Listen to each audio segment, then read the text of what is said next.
Welcome back. We are going to continue with the Panopticon Panoptic Garden program that we are hosting here in the Uzbek Pavilion throughout the whole week. We're having the program can be actually asked, I think, at the front desk, and you can find it online. So now we will have a meeting with 4 young artists or young professionals still from NYU and from NABA in Milan. And maybe Sara, you can introduce Sophia and Annie. Thank you so much, Andris. Thank you and welcome to the Uzbek National Pavilion program, the Panoptic Garden. We are delighted to introduce one former and one current student of New York University Interactive Telecommunications Program, Sophia Baker, who is a creative technologist in the making. Sophia will discuss her interest in world building, connection through virtual spaces. She'll be graduating in 2023.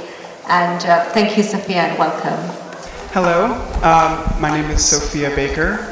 And a lot of what I'm focusing on in school, and actually before I came back to school, I was a professor, and I was teaching at the University of Washington in Seattle.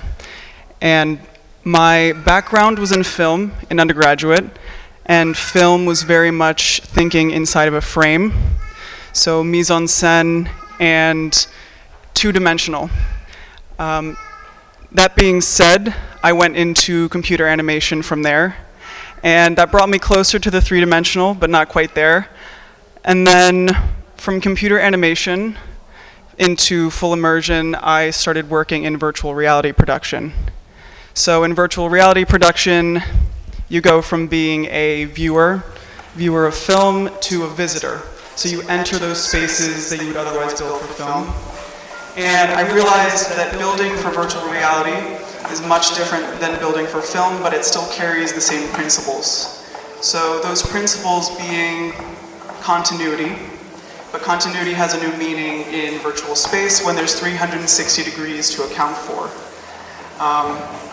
So coming from a film background and being able to take that into storytelling for virtual reality, that's what I focused on in my education as a teacher. So I started teaching in 2017, and then through the pandemic. And when the pandemic hit, I think a lot of us know that the virtual spaces were very important, and a lot of us started entering those and exploring those and building those ourselves because we seeked connection to the people that we could no longer physically be in contact with. So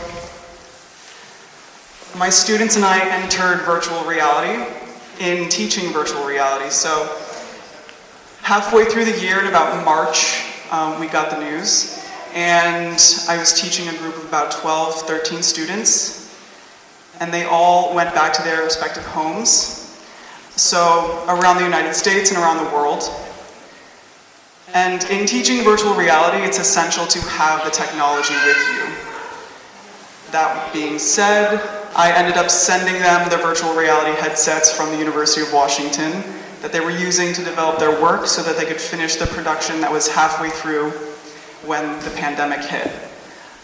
The pictures that you see up here are our virtual classroom. So we use an application called AltSpace VR, and you create an avatar. So all of us are embodying, I suppose, what we would like to be in a virtual space. Example, I am this green robot right here. That is obviously not how I look right now, and you would never know meeting me in a virtual space. But that's the beauty of being in a virtual space, is that you can create your own avatar and you create your own virtual self. So we could operate the same way as we would in a classroom, slightly. We still had projections on the screen where the students could show their work. We still had interactions with each other. We held conversation, we held debate. And in doing this, I realized that this was a break from their other virtual reality, which was Zoom. Zoom University, which is extremely draining. It's two-dimensional. You are talking at a screen, although you're talking with people. So this was a refreshing a refreshing environment for them to enter, and actually fostered a lot of play. And through play, it fostered team building. And team building was a huge component in this production because this was essentially a industry simulation. So the project that they were working on was a virtual reality experience, and in doing so, we had them take place in each part of that pipeline. So we had modeling artists, we had 3D material and texture artists, we had traditional artists who came in, and we had computer science students. So this was an interdisciplinary group of students as well, art and computer science. So the curriculum accommodated and was digestible enough for art students to come in and learn the technology. And then from the computer science side, it was challenging enough for them to continue to learn. I think that this was the most effective and the quickest possible solution to connecting in very disconnected times. And we actually were able to extend this invitation to people outside of the classroom. If you have a virtual reality headset, which might not be so accessible, you need the hardware and the software. Hardware also meaning perhaps a computer that looks something like this. So if you had a virtual reality headset at the time, that meant that I could send you a hyperlink and you could join our classroom from wherever you are in the world. So we had people come in from Copenhagen, from all around the States, to join us in the same room, although very distant physically. And I think that moving from virtual spaces, learning about virtual spaces into virtual spaces was a huge success in moving forward with our education system. And then also in terms of connecting to virtual spaces, well, this is actually our final group picture after we fully evolved in virtual reality. And we learned how to actually use our avatars correctly. And then from those experiences, I started building more worlds. Altspace, I did not build myself, disclosure, but I started building virtual environments during the pandemic, and this one was a commission from a friend of mine, Elise Buki, who was working at IED at the time on her curatorial masters here in Venice. And I had never been to Venice before 3 days ago, and I was working on building a project for a space that I had never visited. I was using reference pictures from her and her colleagues, and the project for them was to build an exhibition for their thesis. And all of these pieces were physical, incredible artists, incredible work, but I had absolutely no access to them from the United States. So from there, I immortalized digitally all of these pieces using the photographs that I had. A lot of these structures are three-dimensional, so these hands in the background are actually 3D casts, and I had no access to those. So from the pictures, I ended up making 3D models through extrusion in software. And this mission was to recreate a gallery space that people could not physically explore. And so this is a hyperlink again, that if you have access to a computer or a mobile device, you can enter and explore just as you would physically their exhibition here in Venice. And unfortunately, I was never able to see it myself, but we have this virtual representation that holds each one of these pieces to its highest integrity after a lot of consultation with each artist. And so I think communication across borders as well is extremely important when collaborating with virtual spaces. And this is actually, this top picture here is a mock-up of one of the canals, and using virtual spaces, again, this is a picture of something that I had never seen before, and now being here and seeing this in person was surreal. And it actually brings me back into that virtual space, although I'm now fully immersed in it physically. So that has been the bulk of my exploration, and still to this day. And I'm excited to share that with you guys today, so thank you for listening.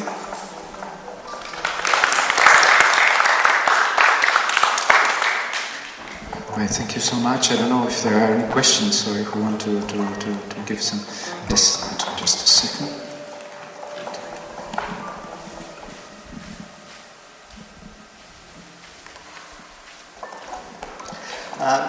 Thank you for the presentation. It's more of a comment rather than a question.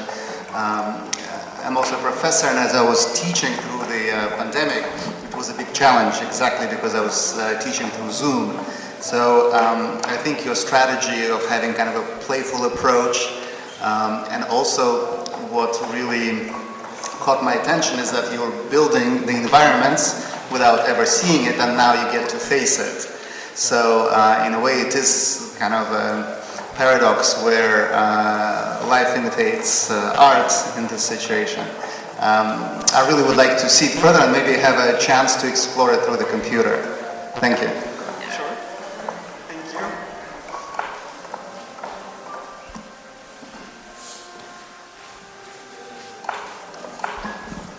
Thank you so much, Sophia. That was a wonderful presentation. We're really excited to have you with us. And also, Ami and Sophia have also been working with one of our guest artists, Ergin Shabashulu. They'll be presenting on the weekend, on Saturday, the fruits of their labor, where they have been transforming an ancient Anatolian carpet into a 3D immersive game within the context of Venice. So we're very excited to see how that has developed. Thank you again, Sophia. Congratulations on your research. Thank you. Thank you. So following Sophia's presentation, we're very excited to also have Ami Mehta join us, recent graduate of New York University's Interactive Telecommunications program. Also, my student came to Sophia, so I'm very happy to integrate their work within the context of the Panoptic Garden. And we'll just allow her a few moments to, when you're ready. Yeah, of course, when you take your time. Thank you. Welcome, Ami. Thank you very much. Thank you, everyone. Thank you for being here today. My name is Ami Mehta, and I'm a creative technologist and curator, also based in Brooklyn. I recently graduated from NYU's Interactive Telecommunications program within the Tisch School of the Arts. I'm having a technical difficulty. I would describe my creative technology practice as thinking critically, ethically, and poetically about topics in extended reality, which is augmented reality, virtual reality, game design, and human-computer interaction. Today I'll be speaking about my work, and I'm especially excited to share my thesis project with you called Silk Roots, which is a play on silk roots. So Silk Roots is a speculative environment that draws on history and metaphor to critique the flattening of non-Western cultures in mainstream extended reality design and world-building practices. It is part research and part VR prototype that attempts to build a bridge between lost histories and emerging technologies. So I'll start with some history and metaphor. As Andris and Sara elaborated upon earlier, the Silk Roads were an ancient decentralized network of land and maritime routes that linked Eurasia and North Africa, stretching from Xi'an, China to the Mediterranean Sea. 1,600 miles could be covered in a week. From the first millennium to the 15th century, merchants traded and smuggled goods such as silk from China, glass from Samarkand, spices from India, and wool from Central Asia. As the Greek philosopher Herodotus remarked that neither snow, rain, heat, nor darkness could slow the speedy transmission of messages. And along with messages, ideas, knowledge, technologies, traditions, religions, art, culture, and even plagues were exchanged between civilizations. So the Silk Roads lasted for nearly 1,500 years until navigators found ways of trading directly with producers, cutting out the middlemen of merchants who had traversed different parts of Central Asia. Europe came to dominate trade by the 19th century. The nature of the routes had changed. So cut to 2022 and the rise of another decentralized network, Web 3.0. A more intelligent and data-driven version of the internet is on the horizon, where users can control the content they create through blockchain, crypto, NFTs, and DAOs. If Web 3.0 is the underlying network, then the metaverse is the digital world being shaped by it in this case. According to Mark Zuckerberg and Meta, the metaverse will feel like a hybrid of today's online social experiences, sometimes expanded into 3 dimensions or projected into the physical world. So I decided to explore the medium of virtual reality because I was curious about what these worlds will look like, who will build them, and for whom. So this project grew out of my broad interest in world building. Well, I discovered that the metaverse is still in the process of catapulting out of science fiction into reality. Images hyping up the metaverse often display an empty grid with cyberpunk hues. So between the Silk Roads and Web 3.0, I see parallel notions of empire and rebellion, romance and violence, creation and destruction, the tangible and intangible. Kathy Hackle, Chief Metaverse Officer and CEO at Futures Intelligence Group, says, "We're on a bullet train, destination metaverse. We don't know when we get there." So where are we heading? I find history and metaphor useful here in destabilizing these notions. When I turned to virtual reality, I was originally interested in its social impact and storytelling potential, and wanted to work with communities and cultural heritage collections. I studied the arts of Iran and Islam before coming to ITP, specifically early modern Persian painting and transcultural visuality. So I wanted to work on a project that raised awareness about the emergency in Afghanistan and to urgent calls to preserve the multi-ethnic fabric of its culture and communities. Over the last decade, most virtual reality productions cast refugees in a bid to cultivate empathy for their conditions, catering to audiences in the West.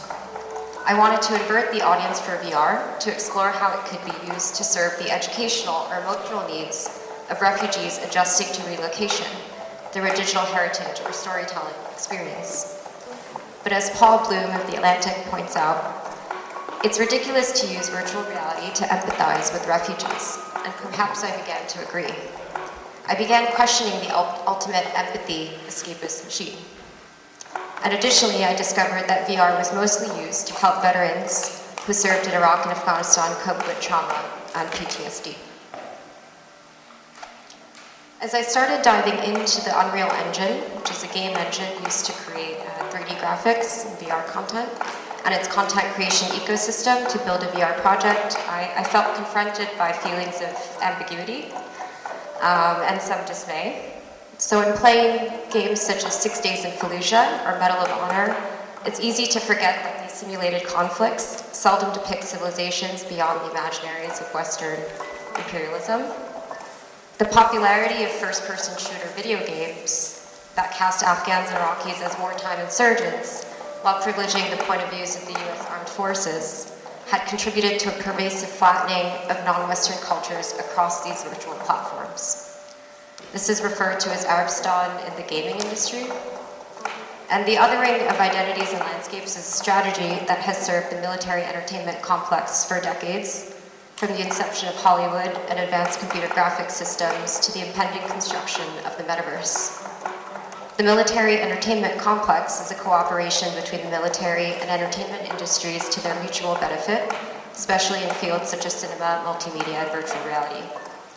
My point of view and entry point was not from the first-person shooter, so I started examining the power dynamics, lexicons, and visual tropes of the tools that I was using.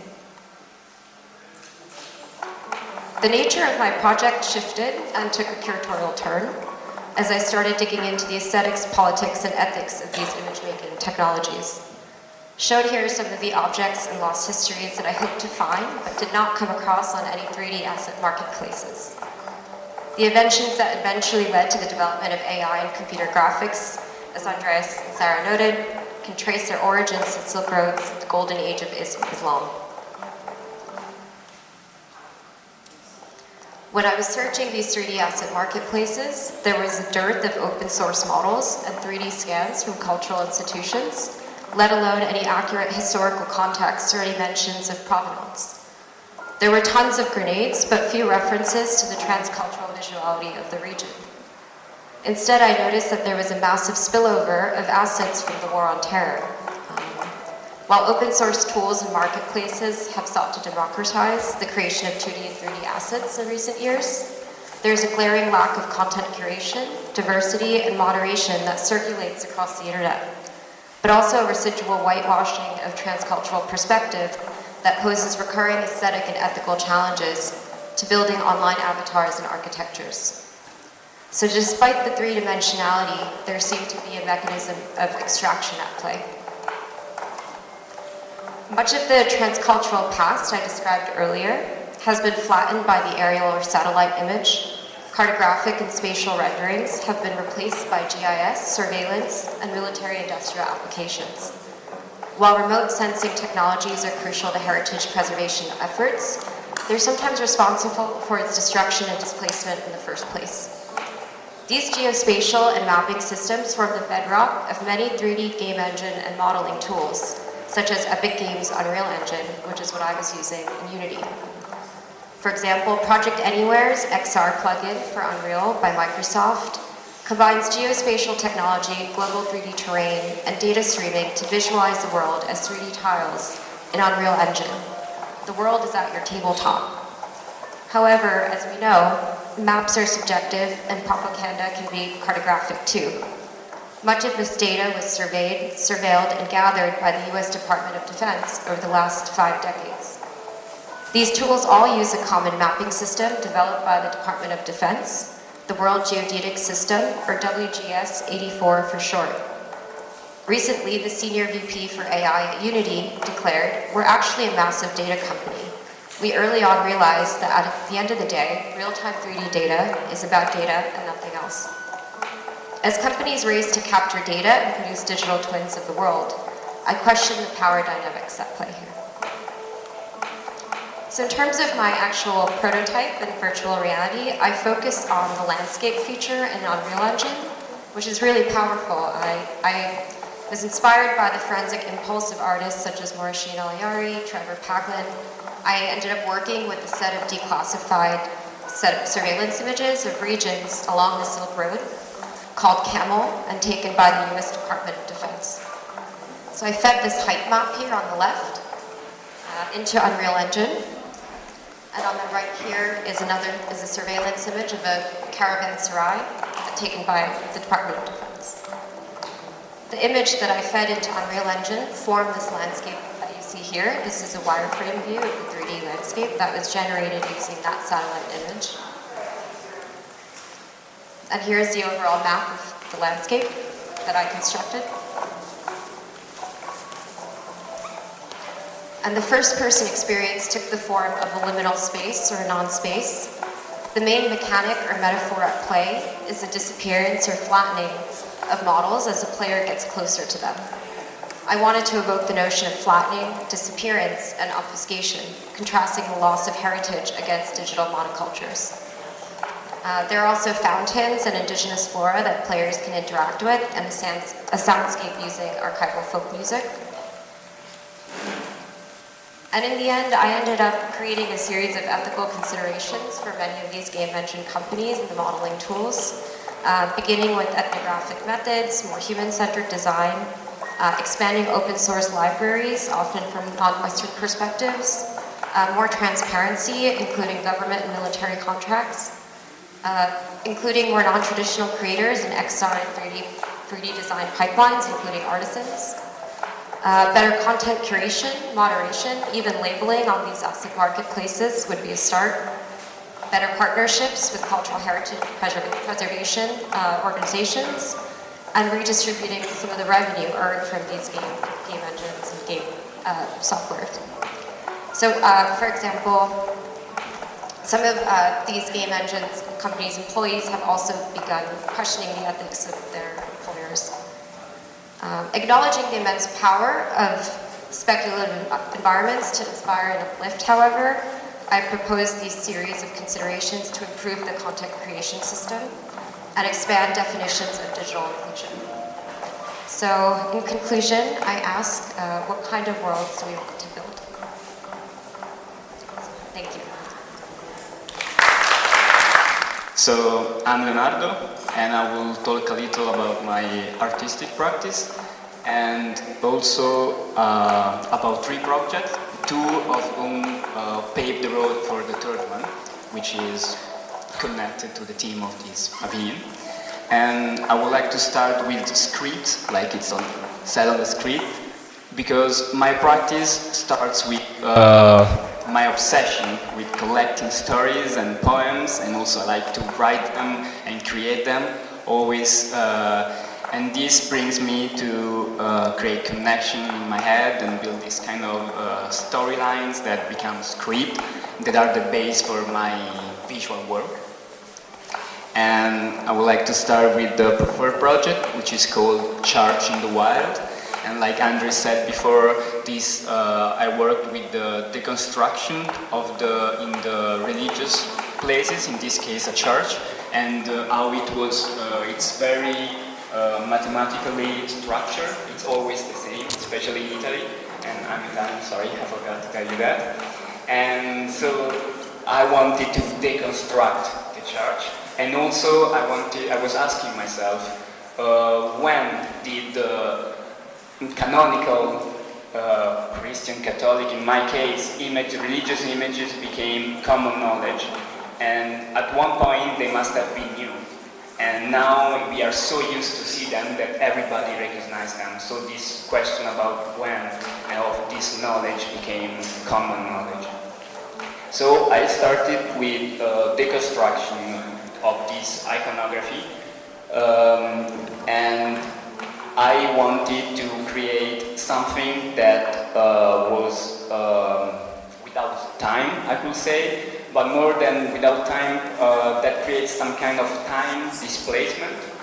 And so I started with these sketches of that go back to what is said in the Bible in my case, and I wanted to rethink them.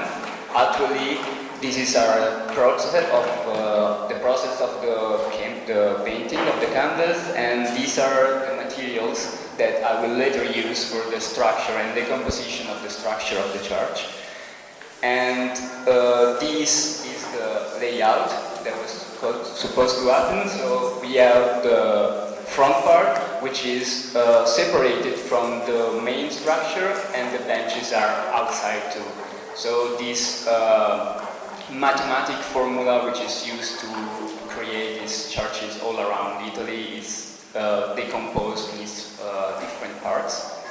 And we have the actual final canvas look like this, very strong graphic I could say, but I wanted to use the word, literally the word that I found in this book that I read. Like, to me it always become a fairy tale, because it's actually a great story, and I wanted to create this connection. So these are some, unfortunately it's only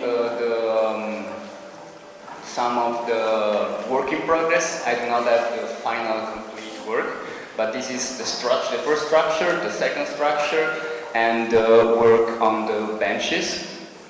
And this was the first work about temporal displacement.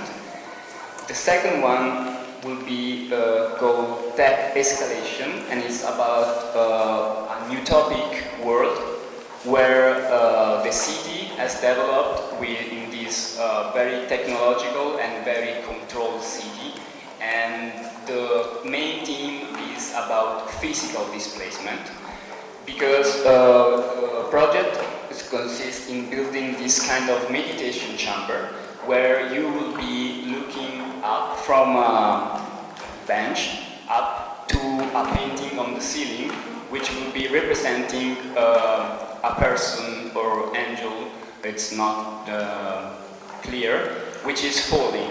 So you are looking up while you are looking at somebody falling. So you create this kind of loop and physical displacement.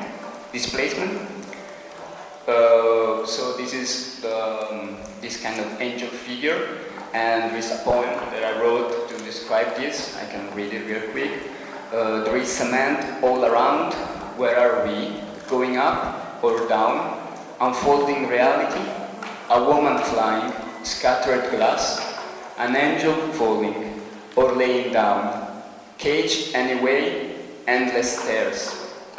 So I wanted to focus on this unknown event Like there is all the script and the story behind, but we don't have quite all the time to go through it. These are some process of the making of the canvas, and it's also using different layers of actual glass which were put together. This is the final work, which will be, like I said before, on the ceiling, and looking down to it in this kind of, I call them meditation room. You look upstairs and it creates this illusion of loop, of falling while looking up, and displacement. And this was the project about physical displacement, which brought us to the last project, which I really like, and it's connecting these two topics of physical and temporal displacement, and it's called Tree Temple, and it's about a new utopic icon. So it's taking together the religious part and the scientific and natural part in this project. I have this is the script or story that I wrote behind this piece. I will not go through over it, but I will say part of it. So firstly, this project was built to be in a room in the Rome, which is underground, very characteristic because it's very old, and it's right behind the Pantheon, in very middle of the center Rome. And this room is supposed to be, it's not supposed, it's very dark, and that is where my installation took place. And so the story is about a utopic society and world where we ourselves created impossible conditions to live, with heat and pollution. And these three temples, like I called it, creates a new hope. The installation is an altar, a small altar, where you find this tree with crystals on it.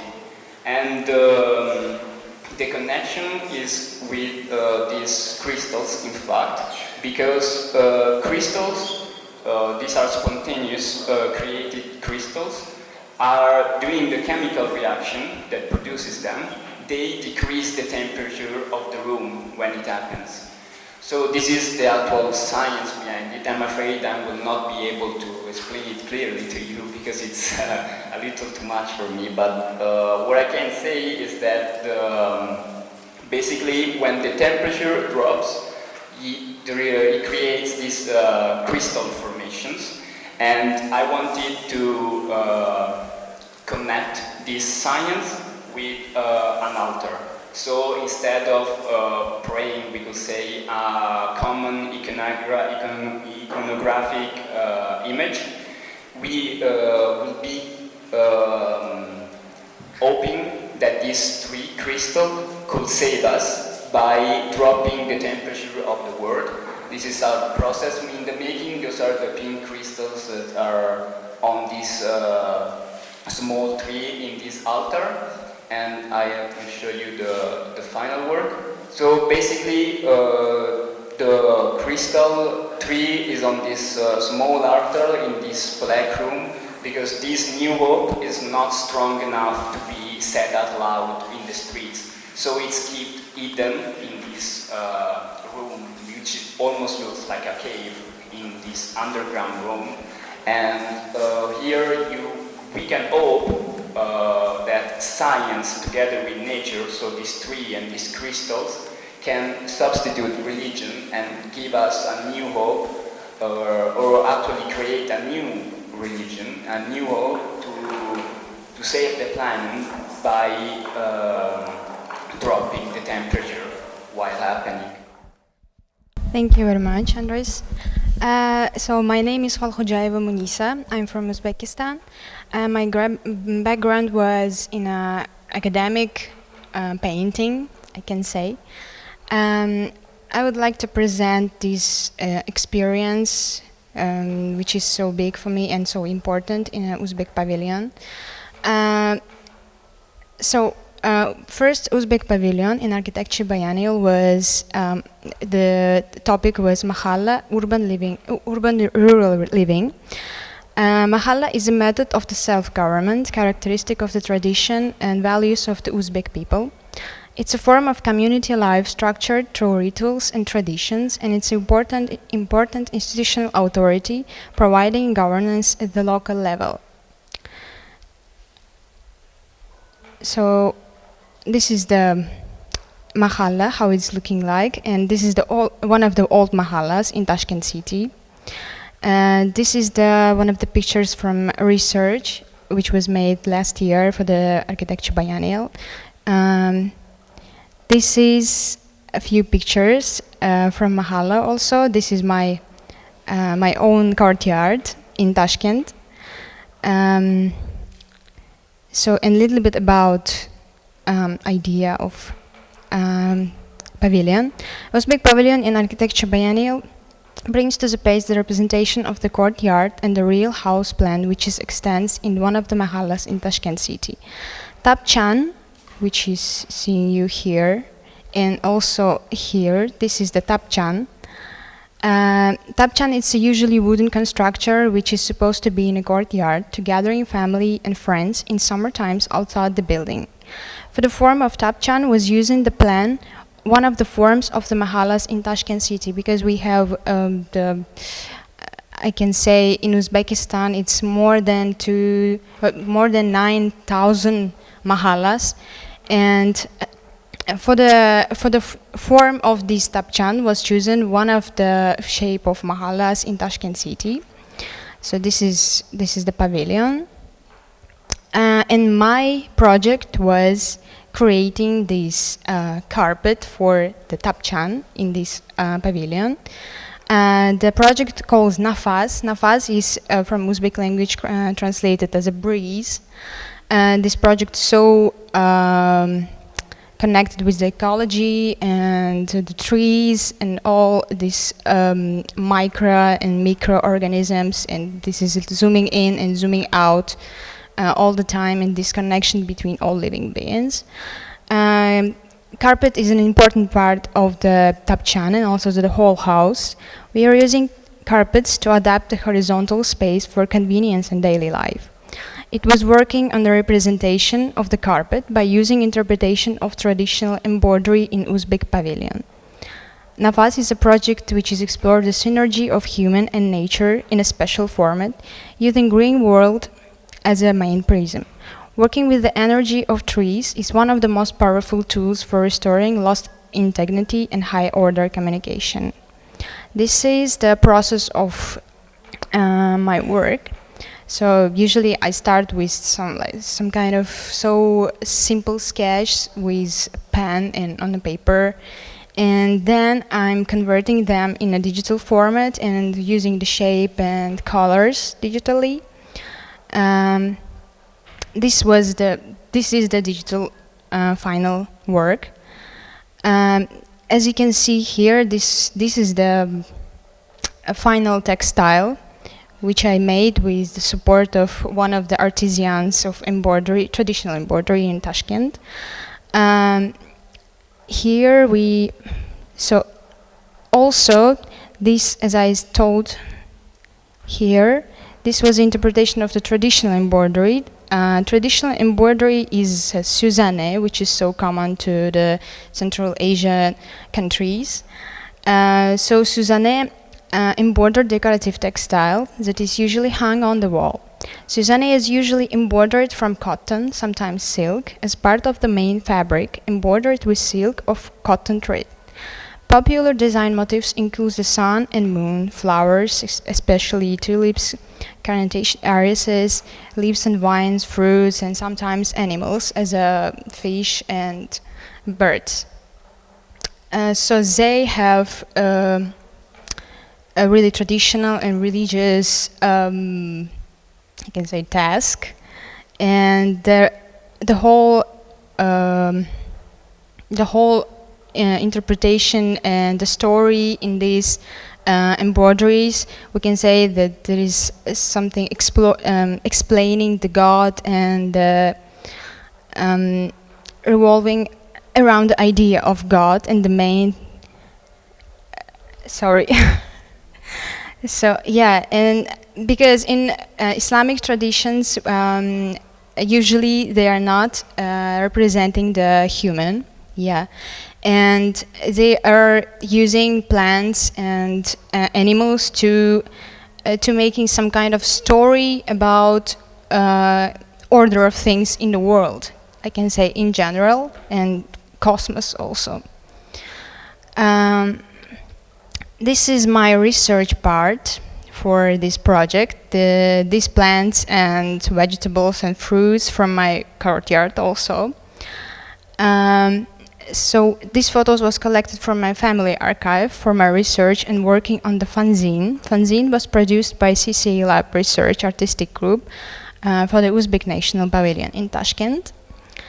CCA Lab and fanzine Mahalla 40. So this was the fanzine which we made. I was in a first open call of CCA Lab, and we made this journal, artistic journal for the pavilion.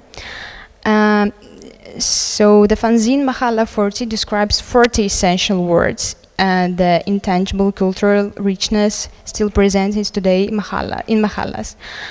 These words define the everyday life of a community living together and sharing their lives within the context of the traditional neighborhood that is also a social organism. Many of the selected words are embedded in our mindset, behavior and culture. Some of them are obvious, others are less, but all of them provoke the warmest feeling in diving into Mahalla life, its taste, smells, warmth and exchange. Fanzine Mahalla 40 permits travel into an invisible collective Mahalla that is the sum of Mahallas in Uzbekistan. So my part was the Bor, which is translated as a garden. I made a series of illustration of the fruits and plants which is so common to the Uzbek courtyard. So this is the almond, and this is the whole series of illustrations. Also another part, which is also was a research and going into this topic. This research was in a botanical garden in Tashkent with the support of CCA Lab team, connection with trees. We are measured the trees and we were trying to understand, because the botanical garden is usually brings together a lot of trees and plants from different countries. This is also was so interesting to understanding and trying to find the plants and trees which is common for Tashkent Oasis. And also connecting with plants to working with the energy of trees is one of the most powerful tools for restoring lost integrity and high order communication. So this is also was research trying to understand some energetic connection between plants and human. So this is a little bit processes of my works. Inspired by researching plants and gardens, I made a series of graphic patterns as a representation of nature and its order and interpretation of traditional embroidery compositions as a Suzanne, and I used them and inspired them a lot. So yes, this is the one of them.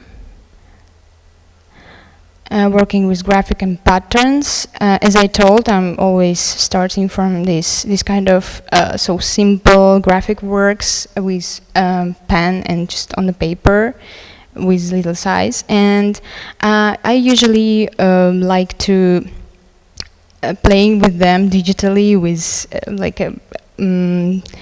with some of apps which are so how can I say, So yeah, they are mirroring and converting them to other shapes. Was my last work. I started experimenting with traditional silk fabrics and embroidery techniques. I used my graphic sketch and digital patterns. So then, after that work, which was presented in Pavilion, I started to converting them to the little size on textile. This works was presented recently in a Rome of Impossible Ecologies exhibition. That's all. Thank you very much. Thank you for presentations. They're very diverse and very inventive. I had a question actually for Leonardo. I found it very interesting and ambitious project. In a way, kind of the way that you were telling about the project, it was almost like a Borges story, almost like a kind of a story for a new spirituality.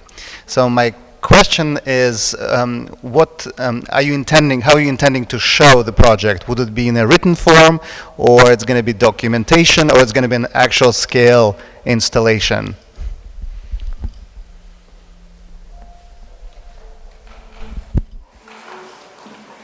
Okay, so no, it came to me quite during the process, because I started with just trying to rewrite the images that I was accustomed to see during my childhood. And then thinking about that moment in time in history where those images must have been looking like shocking to other, because they were rather new at one time. So I thought, why not, there might happen that something now starts, and in years in the future, unnumbered, they will become considered a new religion, a new hope, or we can call it religious, or just I don't know, ideals. This kind of switch between religious icons and scientific and nature, because I mean, we started with nature as a religious approach with it. We gave to nature meanings through goddess and gods. So basically, maybe in the future, between science, religions, and new hopes, there will be less a wall between them, like it was in the past. And for the actual work, actually it was only installation in this dark room, not even quite big. It's not really big. It's 1 meter high, and it's that model, yes. And it's because I wanted this kind of feeling of something quite hidden, not something that we are not ready yet. If you say that, it's too early now, but it's kind of hidden hope. And the story I really like I said before, writing the stories, but sometimes I just keep them for myself. And it's so I never thought about sharing also, because what was Nadia was saying before, this kind of if I give all the answers beforehand, then people cannot unlock new possibilities with the world. So I like this. I know what I was thinking, but maybe somebody else will do something completely different, and that's really good for me. Thank you. Thank you, Leonardo.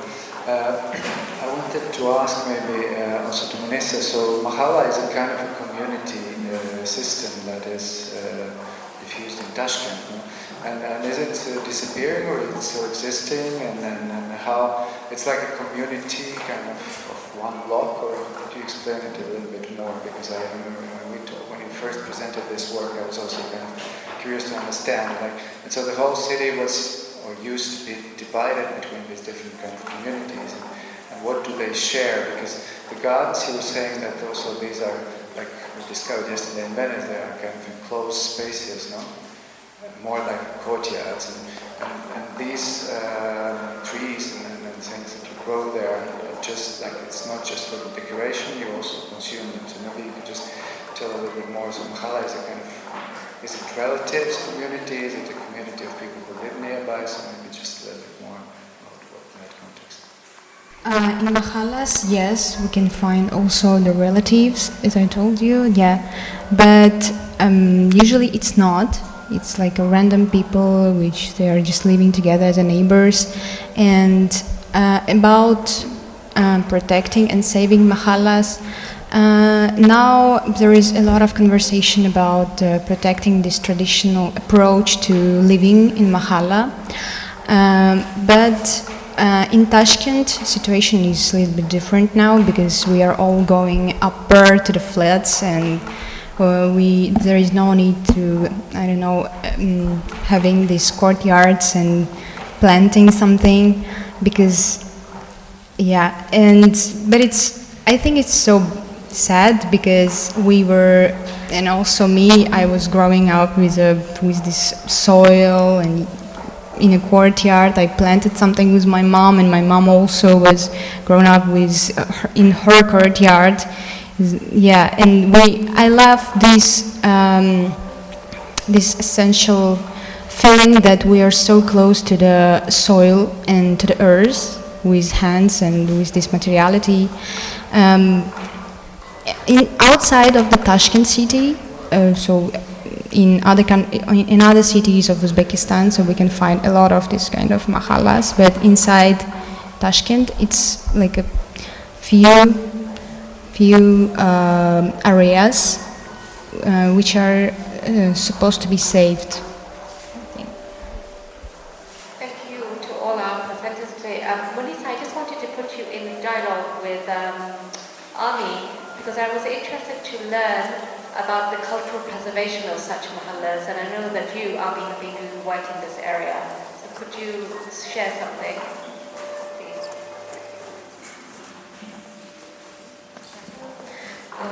Well, I haven't actually worked on mahallas, but I am interested in cultural heritage and preservation in the digital context. I'm curious to see ways that creative technologists, digital makers, as I mentioned in my presentation, can work more closely with whether it's traditional artisans or local communities. Especially in my own transmedia practice, I'm working with the collective right now.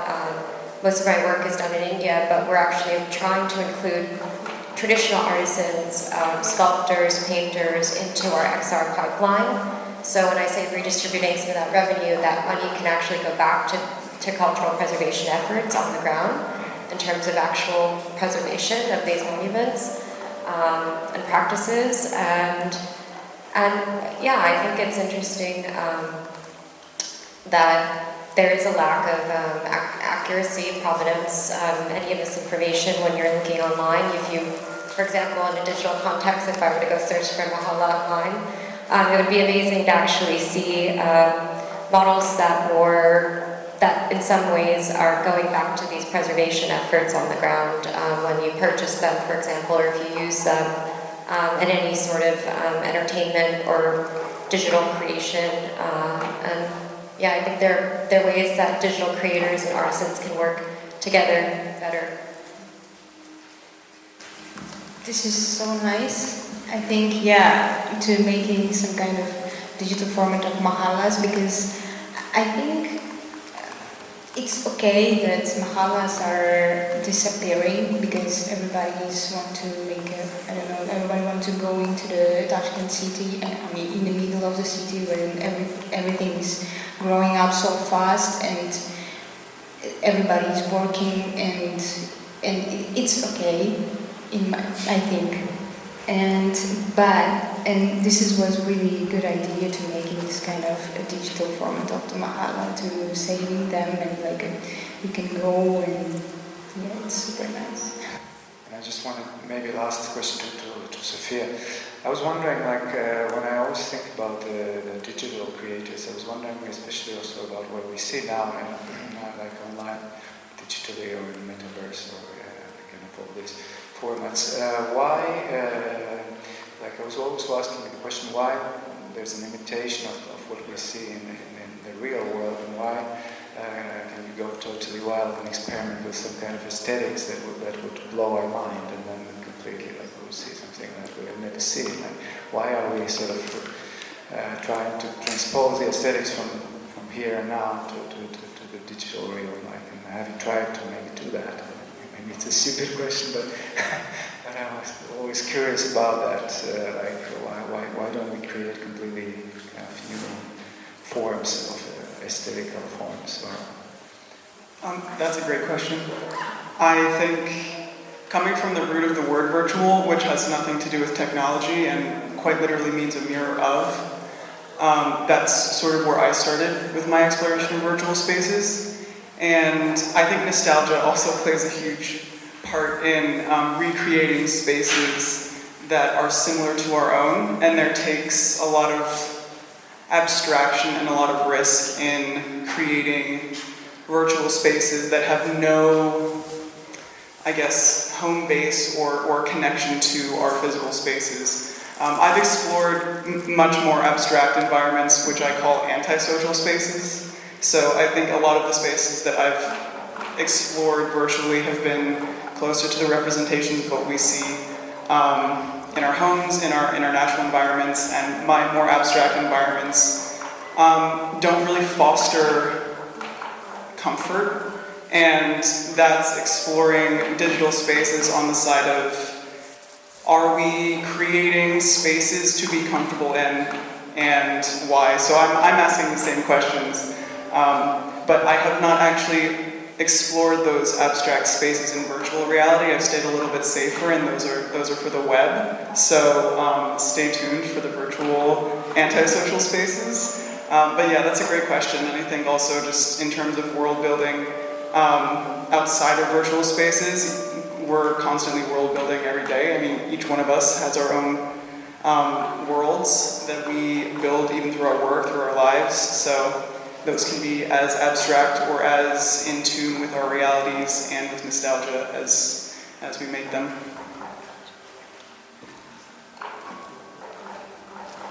Thank you. I think it was a great session. So